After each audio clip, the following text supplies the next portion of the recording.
everyone. I'm Kara Hart with Checkoff Chats, a partnership with the United Soybean Board on Brownfield.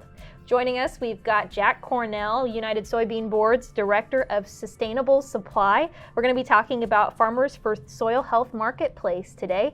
Tell us a little bit more, Jack, about your role with this project itself here at the United Soybean Board. Yeah, my role at United Soybean Board is the Director of Sustainable Supply, where I work on our sustainability projects and partnerships. And I'm really excited about this new project, Farmers for Soil Health, because this is a perfect example of the Checkoff helping to prop up an area where farmers can profit from the sustainability activities that they're already doing on their farm.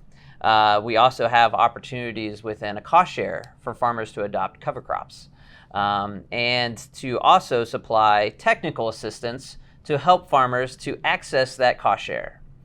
So it's a really cool opportunity to really kind of utilize checkoff dollars to really help farmers that are actually doing the stewardship on the ground.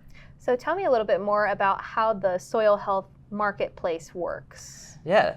So we have this marketplace where essentially farmers are signing up through our platform. They go onto this online platform. They identify their fields that they're doing some conservation practices, so such as cover crops. And so we have companies on the other side that are looking to purchase practices that farmers are doing and buy those commodities virtually, right? So it's not the actual commodities, but they want those ecological benefits of farmers doing those practices. And so this is a connection between the farmers and some of these different companies. And so this opportunity is an open trading platform, which is very unique, right? Because for so long, farmers have always been these price takers, right? They've just been saying, you have to take this price. This is an opportunity for farmers to actually be price makers. So what happens is these companies that want to maybe find acres that are doing cover crops or no-till, right? And so boom, it identifies all these different farms that are doing these things. And so what they can do is say, hey, send out a message to all these farmers that say, hey, we're going to give you $20 an acre to virtually purchase these soybeans, right? So the farmer actually has an opportunity to say, no, I want $40 an acre. So it's an open trading platform. So actually this gives the opportunity and the power into the hands of the farmers to actually kind of set their price and to be engaged in the space and help set what their profitability for the practices that they're doing and get compensated properly. What are some of the practices that farmers can be compensated for? So right now, we're really looking at the first year as we roll it out, it's really going to be focused in on cover crops. But there's going to be a lot of opportunities as we develop, because it's going to get launched in July of this year.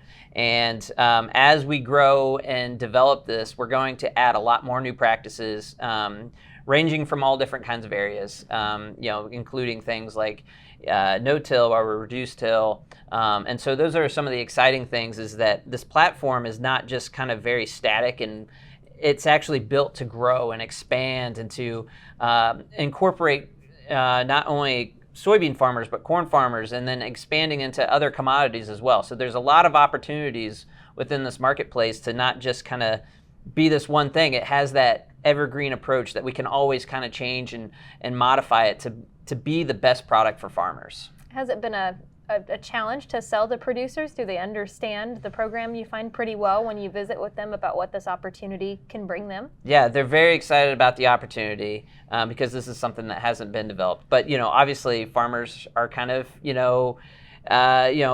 hesitation is a natural even for me, right? Like I would hesitate exactly if it wasn't exactly for me. So I encourage them to work with these technical advisors that are deployed within the 20-state region that we're highlighting, to kind of walk through, does this make sense for your management plan? And it's very important that they tap into those resources. And those resources are tied to their state commodity groups. So the state commodity groups are the ones that help facilitating the technical assistance. So if you go to our website, farmersforsoilhealth.com, and type in your zip code, boom, there's the technical advisor's phone number right there. for your state. So if I was a farmer in Missouri, all I had to do would go to my local soybean website and find that information? Yep.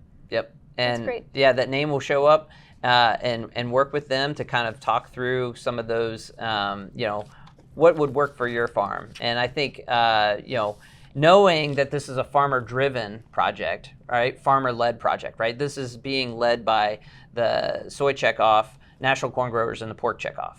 So it's not a project that has some weird corporate entity hiding in the background, right?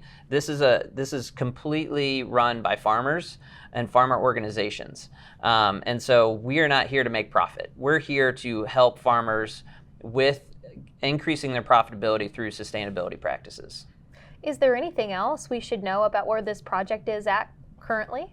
Yeah, so we actually have, we've hit a milestone of, we have around 270 farmers signed up right now, and I think we're around 70 to 80,000 acres enrolled in the program right now. So, and then we're going to continue to sign up farmers all the way until next season as well. So we have another enrollment period coming up.